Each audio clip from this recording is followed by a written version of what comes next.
The project Stargate, a lot of people believe that Stargate was the name of our project, our remote viewing project. In fact, I'm going to give a very brief and quick history. The project was originally named Gondola Wish. It was a study project. It was only supposed to last 3 years. The first year we were going to select and train, and we didn't know at the time what training included or meant, but we were going to select and train, I believe it was 3 psychics from the Army Intelligence Unit.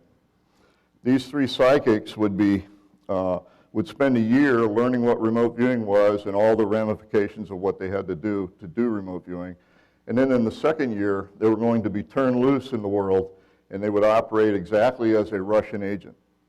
And as a Russian agent that they would be emulating, they would target places like the Pentagon, CIA, FBI building, or the White House, for instance. And after a year of collecting data, they would bring the data in out of the cold, so to speak, and we would turn all of this data over to the National Security Agency or the Defense Intelligence Agency, and they would do an independent, blind evaluation of the data and compare it to the actuality of the data that we said we collected. And based on that result, they would file a formal report saying, this is probably how good the Russian psychics are doing. So the whole idea was to try to determine the accuracy and the ability of the Russian psychics. We knew the Russians were using psychics to target our agencies. We just didn't know how good they were. The problem was, initially, we wound up finding 6 very good psychics instead of 3. As a result, 6 were sent to SRI International.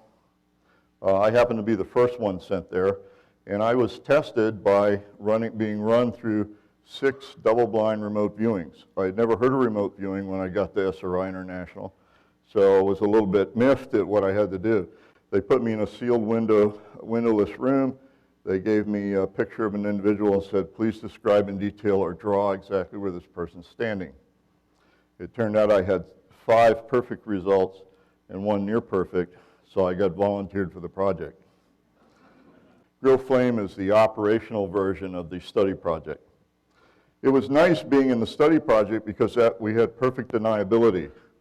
If someone said, you're not really going to be a psychic working for the government, I could say, oh, no, I'm pretending to be a Russian psychic working for the government, and in 3 years I'll be a normal guy again, and we all know that being psychic is nuts. It also gave great deniability to our supporters, which were some very powerful senators and congressmen and some scientists that we had in our government.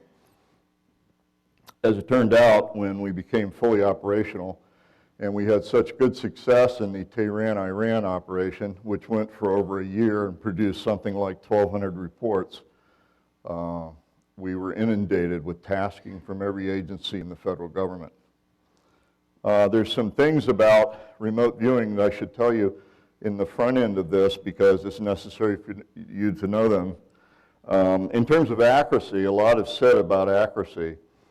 True accuracy, as I understand it, as both a remote viewer for science as well as a remote viewer for collection, is that my accuracy is based on what they call a figure of merit. They take a particular target, no matter what it might be, a submarine or a plane or whatever, and they decide what are all the possible important questions that could be asked or answered about this particular target. And they list those, they actually type them out. Then they look at my project response, my remote viewing response, and they say, how many statements did he actually make? And how many answered those very important questions? And they list those out. And then they look at all the things I said that was wrong or were fantasizing or had no connection or reliability to the target at all, and they run the whole thing through an algorithm and they come out with a figure of merit. My figure of merit has been pretty much a standard figure of merit to run somewhere between 80% and 88%. How many targets have I actually successfully solved? How many problems have I actually solved? That's a much lower percent. That runs somewhere in the 20 to 22 percentile. Now everybody goes, especially my detractors say, oh, 20%. I mean, I could guess and get 20%. I could solve 20% of the cases. Well, what they don't understand is that out of the thousands of targets I did for all the agencies, and my brothers in remote viewing did for many agencies, all of those targets were dead on arrival. They were problems that agencies worked on for anywhere from a year to 2 years and were completely unable to produce any information at all. And most of those problems we solved within a number of hours. In particular, there was a Russian bomber carrying a great deal of intelligence equipment and code books who went down over Zaire in Africa, and every agency in the world and every government in the world, to include terrorist organizations, were looking for this bomber for over a year and a half. They finally kicked it down to that strange unit at the end of the road at Fort Meade, and we found it in 4 hours. That was actually briefed to a number of reporters by President Carter. When they asked him how he found the plane, he said, "We used one of our psychics." The problem was he was holding a file in his arm that said Grill Flame. So Grill Flame died that night, and we became Center Lane. And that's how you deal with leaks. We were Center Lane for a while, and then the managerial authority was assumed from the U.S. Army by the Defense Intelligence Agency, and it became known as Sunstreak.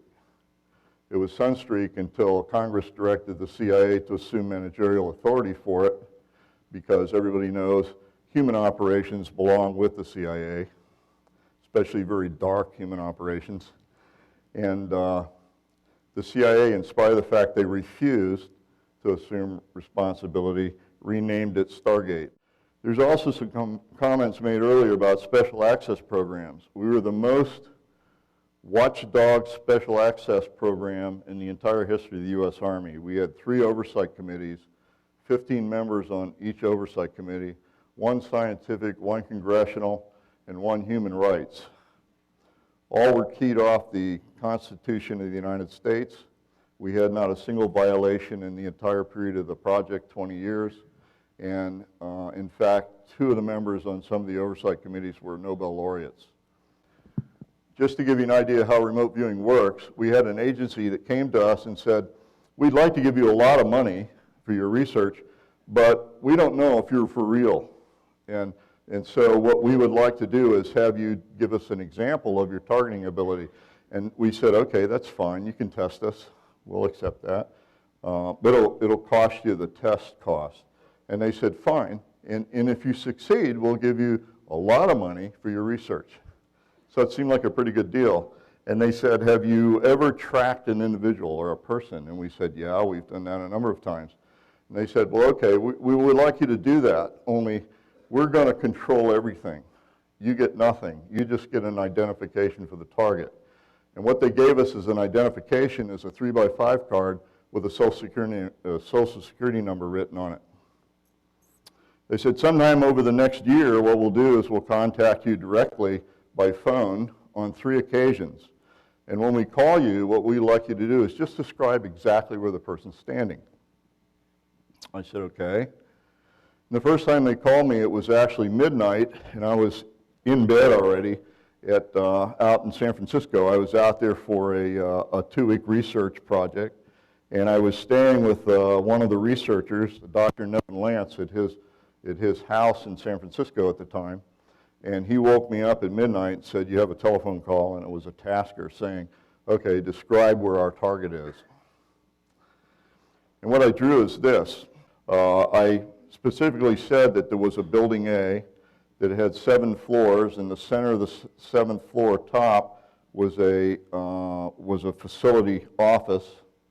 What I was told is everyone who ever sees my drawing automatically says Lawrence Livermore Laboratory, West Gate. In fact, where the person was standing at the time, it was midnight. He was standing on the 7th floor in the center office, which is the director's office. This happens to be where the lab where they make atomic weapons. So it's a pretty sensitive facility. The fact that I drew it so almost perfectly and said very little else about it was impressive to them. The next time they called was an afternoon when I happened to be doing some other kind of work, and I didn't get much. It took me 3 minutes to actually draw the target. I said there were a lot of hills.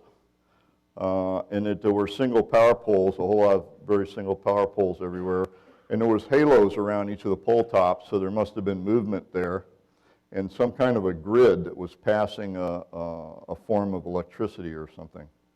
That's the actual target. I didn't get a figure of merit of perfect for this. I got a 99 because I didn't tell him the color of the rental car the guy was driving.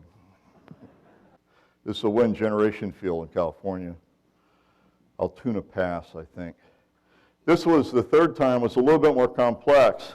I couldn't figure out what this was. I just kept drawing all kinds of weird electronic things, and I said that they were passing some kind of a high-speed element through here. It was producing a lot of power. It was stripping off power in a new way for some kind of new use. It was a whole new form of laser. I kept trying to make it a laser or some kind of an energy device, and I finally came up with a conclusion that it was a hard target that created and destroyed things, so it must be a particle accelerator. And in fact, it was a particle accelerator at Stanford University. He was standing right about where the man is standing in the picture. In actuality, this is a picture taken later to match the target.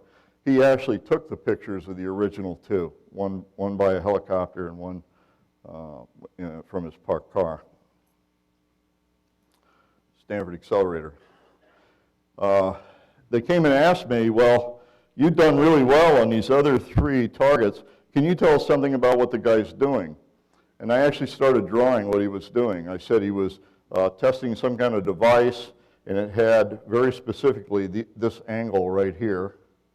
And it turns out the angle in degrees is exactly matches the angle of the equipment. And then out here where the X's are, these are pieces of electronic equipment, different kinds. And these are what I call hard targets, and they were being destroyed or disrupted by the particular engine from the arrow at the top, the wave emitter. The wave emitter itself was constructed inside a van so nobody could see it, and it had something to do with microwaves, and that's the actual emitter in the van that it was in. It's called a microwave generator destructive test. It was in Sandista National Labs. And all of this was provided with about 45 minutes of verbalization on a tape, a number of other drawings which have never been released.